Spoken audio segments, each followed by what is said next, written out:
ہر باشعور انسان کا اپنی زندگی میں کوئی مقصد، کوئی نصب العین، کوئی آدرش، یہ ہندی کا لفظ آدرش ہے، بہت پیارا لفظ ہے۔ نصب العین یہ عربی زبان کا لفظ ہے۔ نصب العین آنکھوں کے سامنے کوئی منزل رہے اور انسان اسی کی طرف پیش قدمی کر رہا ہو، بڑھتا چلا جا رہا ہو۔ اسی کو آپ گول کہتے ہیں، کوئی نہ کوئی گول ہونا چاہیے۔ اسی کو آئیڈیل کہتے ہیں کہ کوئی نہ کوئی ایسی شے جس کو حاصل کرنے کے لیے انسان بہم جدوجہد کرے۔ جس شخص کی زندگی میں یہ نہیں ہے وہ چاہے کتنا ہی انسان نظر آ رہا ہو، حقیقت میں حیوان۔ اب دوسری بات سمجھیے، یہ ایک عجیب ایکویشن ہے، الجبرے کا فارمولہ سمجھیے کہ انسان کا نصب العین اگر پست ہوگا تو اس انسان کی شخصیت بھی پست ہو جائے، اس کا نصب العین بلند اور اعلیٰ ہوگا تو اس کی اپنی شخصیت بھی اعلیٰ اور عرفہ ہو جائے۔ یہ ایک جس کے لیے میں نے سورہ حج، ویسے تو یہ کہ پورا رکوع جو ہے آخری سورہ حج کا، وہ در حقیقت اس موضوع پر اس سے بہت ہی گہرا تعلق رکھنے والا ہے، لیکن میں صرف اس کا ایک ٹکڑا میں نے تلاوت کیا تھا آغاز میں۔ ضعف الطالب والمطلوب، مشرکین کے بارے میں کہا جا رہا ہے کہ ان کی کیفیت یہ ہے کہ کمزور ہیں وہ بھی جو چاہنے والے ہیں، وہ بھی جنہیں چاہا جا رہا ہے۔ یعنی مطلوب اگر اعلیٰ ہے انسان بھی اعلیٰ ہو جائے گا، مطلوب اگر پست ہے انسان بھی پست ہو جائے گا۔ نصب العین ادنا ہے، انسان میں دنی الطبع کی کیفیت پیدا ہو جائے گی، اور اگر وہ اعلیٰ اور عرفہ ہے تو انسان کی شخصیت کو ترفع حاصل ہوگا، بلندی حاصل ہوگی۔ اب اس کی میں ذرا وضاحت کر دوں۔ دیکھیے سب سے گھٹیا نصب العین کیا ہے؟ جگر مراد آبادی کا بڑا پیارا مصرع ہے کہ اپنے ہی حسن کا دیوانہ بنا پھرتا ہوں۔ انسان اپنی ذات ہی کو نصب العین بنا، میرا غلبہ، میرا اقتدار، میری حکومت، میرے لیے دولت، میرے لیے عزت، میرے لیے شہرت، بس یہ حصول جو ہے اس کے لیے بھاگ دوڑ، محنت، کوشش، جدوجہد، یہ بھی ایک نصب العین ہے۔ آسانی سے دولت بھی حاصل نہیں ہوتی، دن رات کی محنت سے دولت ملتی ہے۔ آسانی سے شہرت بھی نہیں ملتی، بڑی بڑی راتوں کو جاگ کر انسان جو ہے وہ کام کرتا ہے جس سے اسے شہرت مل سکے۔ آسانی سے دنیا میں غلبہ بھی حاصل نہیں ہوتا۔ یہ چھوٹی سی کارپوریشن ہے، اس کا صدر بننے کے لیے بھی کیا پاپڑ بیلنے پڑتے ہیں، اور کوئی چھوٹا سا ملک ہو اس کا صدر یا وزیر اعظم بننے کے لیے کیسے کیسے خام طے کرنے پڑتے ہیں۔ تو آسان کام کوئی نہیں ہے،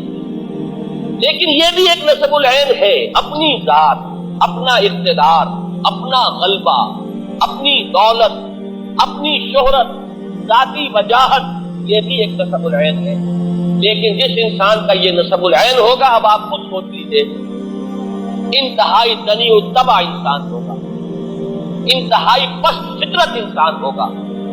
وہ تو ہر معاملے میں دیکھے گا میرا مفاد کیا ہے، وہ کبھی اپنے قوم کی منفعت کو مقدم نہیں رکھے گا اپنے ذاتی مفاد پر، وہ کبھی اپنے وطن کی عزت کو مقدم نہیں رکھے گا اپنے ذاتی مفاد پر، وہ اپنے ذاتی مفاد کے لیے قوم کو بیچ دے گا، اپنے ذاتی اقتدار کے لیے ملک کے 2 ٹکڑے کرا دے گا۔ وہ بڑے سے بڑی جو ہے وہ بازی لگانے کے لیے تیار ہو جائے گا، اس لیے کہ اس کا نصب العین ہے ذاتی اقتدار،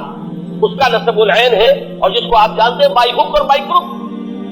جب معین یہ ہو گیا مجھے تو اپنا اقتدار مطلوب، مجھے سربلندی اپنے لیے چاہیے، میں دولت جمع کر لینا چاہتا ہوں، لہذا دولت جمع کرنے والا انسان کس کس پستی میں گر رہا ہے؟ آپ کا یہی شہر کراچی، جس میں گھی میں ملاوٹ کی گئی اور اس طرح کی ملاوٹ کی گئی کہ کتنے ہی لوگ تھے جو جن پر فالج ہوا تھا ایک زمانے میں، آپ کو یاد ہوگا، اس لیے کہ گھی کے اندر ایسی چیز ملا دی گئی تھی اپنے چند ٹکوں کے حصول کے لیے، انسانوں کی صحت سے کھیلتے ہیں۔ آج آپ کے ہاں وہ لوگ موجود ہیں جو ادویات کے اندر ملاوٹ کر رہے ہیں۔ میں کہا کرتا ہوں کہ ہو سکتا ہے کوئی غریب عورت اپنے گھر کے برتن بیچ کر گئی ہو اور وہ 15 روپے کے کیپسول خرید کے لائی ہو، 15 روپے کا ایک کیپسول، اس لیے کہ شوہر جو ہے زندگی اور موت کی کشمکش میں اس نے گھر کے برتن بیچے، لیکن اس کیپسول کے اندر بجائے اس دوا کے چوک بھرا ہوا ہو یا آٹا بھرا ہوا ہو۔ یہ آپ کی تو معلوم ہوا، اچھی طرح سمجھ لیجئے، وقت کم ہے،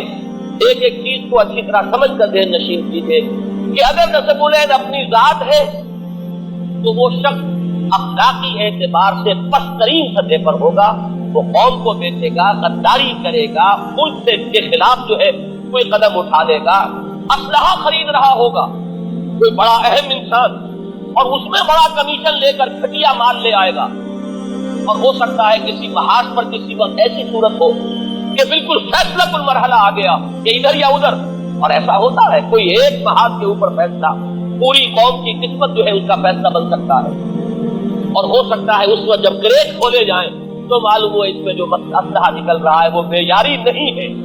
تو آپ سمجھیے کہ پوری قوم کی قسمت سے وہ شخص کھیل رہا ہے جس نے اپنے بینک بیلنس کے اندر ملک سے باہر چند کروڑ روپے جمع کرنے کے لیے اس نے گویا کہ پوری کی پوری قوم کے مستقبل کو داؤ پر لگایا۔ یہ سب منطقی نتیجے ہیں کہ اگر نسب العین ہی اپنی ذات ہے، اب مجھے یاد آ رہا ہے سورہ قصص کے آخر میں فرمایا تِلْكَ الدَّارُ الْآخِرَةُ نَجْعَلُهَا لِلَّذِينَ لَا يُرِيدُونَ عُلُوًّا فِي الْأَرْضِ وَلَا فَسَادًا، یہ جو آخرت کا گھر ہے اللہ فرماتا ہے یہ تو ہم نے خالص کیا ہوا ہے ان لوگوں کے لیے جو اس زمین میں اپنی سربلندی نہیں چاہتے، یہاں اپنا غلبہ نہیں چاہتے، یہاں اقتدار کے طالب نہیں بنتے، یہاں اپنے لیے حکومت کے طالب بن کر نہیں کھڑے ہوتے، آخرت کا گھر صرف انہی کے لیے۔ یہ میں نے اس آیت مبارکہ کوٹ کر دیا تاکہ معلوم ہو جائے جہاں سے میں بات شروع کر رہا ہوں کہ یہ پست ترین نسب العین ہے، ویسے برا نہ مانیے، شعوری یا غیر شعوری طور پر ہماری عظیم اکثریت اسی سطح پر زندگی بسر کرتی ہے۔ آج ہم دنیا میں ذلیل کیوں ہیں؟ آج ہمارا پوری دنیا کے اندر کیوں نام عزت کے ساتھ نہیں لیا جا رہا؟ کیوں ہم کسی بین الاقوامی کسی فورم میں کیوں عزت کے ساتھ کھڑے نہیں ہو سکتے؟ معلوم ہوا یہ وجہ یہی ہے کہ ہماری قوم میں غدار آپ ہی کے قوم کے لوگ ہیں جو بکتے ہیں۔ اگر چاہے کہا جا رہا ہو کہ ہندوستان کی راہ کے ایجنٹ ہیں یا فلاں جو ہے افغانستان کے کھاد کے ایجنٹ ہیں، یہ نقاب پوش آتے ہیں اور گولیاں برسا کر چلے جاتے ہیں اور پھر بھائی بھائی کے غریبان کو پکڑ لیتا ہے، لیکن یہ کون ہے؟ کسی اور سے امپورٹ نہیں ہوئے، یہ چین یا روس سے نہیں آئے، آپ کے اسی ملک کے رہنے والے، آپ کے قوم کے افراد کتنے والے لوگ اس معاشرے کے اندر موجود ہیں۔ وجہ کیا ہے؟ اصل شے ہے میرا مفاد، مجھے اتنے لاکھ روپے مل رہے ہیں، میرے لیے یہ منفعت ہے، مجھے یہ فائدہ نظر آ رہا ہے۔ یہی وجہ ہے کہ قومی اور ملکی سطح پر ہم اس وقت ذلیل و خوار ہیں۔ اس کی وجہ یہی ہے کہ ہم میں سے اکثر پاکستانی مسلمانوں کی اکثریت اگر غریبان میں جھانکے تو محسوس یہ ہوگا کہ ہمارے سامنے کوئی نسب العین نہیں، کوئی اعلیٰ آدرش نہیں، کوئی اونچا نسب العین نہیں، ہم تو بس یا تو غیر شعوری طور پر حیوانی سطح پر صرف کھانا پینا، بال بچے پیدا کرنا اور پال لینا، کوئی گھروندا بنا لینا، اللہ اللہ خیر سدا، اس سے آگے ہم میں سے کسی کے آگے کوئی مقصد زندگی ہے ہی نہیں، یا تو ہم غیر شعوری طور پر اس سطح پر حیوانی سطح پر زندگی بسر کر رہے ہیں، اور جو لوگ چلت پھرت کرتے نظر آتے ہیں، بھاگ دوڑ کرتے نظر آتے ہیں، جو جلسے کرتے ہیں اور جو بڑے بڑے پوسٹر شائع کرتے ہیں، جن کی خبریں اخبارات میں چھپتی ہیں، ان کی اکثریت کا حال یہ ہے کہ ذاتی اقتدار، ذاتی غلبہ، ذاتی دولت مندی، ذاتی شہرت سے آگے ان کے سامنے نسب العین نہیں ہے، الا ماشاء اللہ، استثناءات ہوں گے، لیکن یہ کہ عربی کا ایک مقولہ ہے کہ حکم الاکثر حکم الکل، اکثر کی جو بات ہوتی ہے وہی کل کی شمار ہوگی۔ ہمارے پاس اس وقت اکثر و بیشتر لوگ جو ہے وہ اسی طرح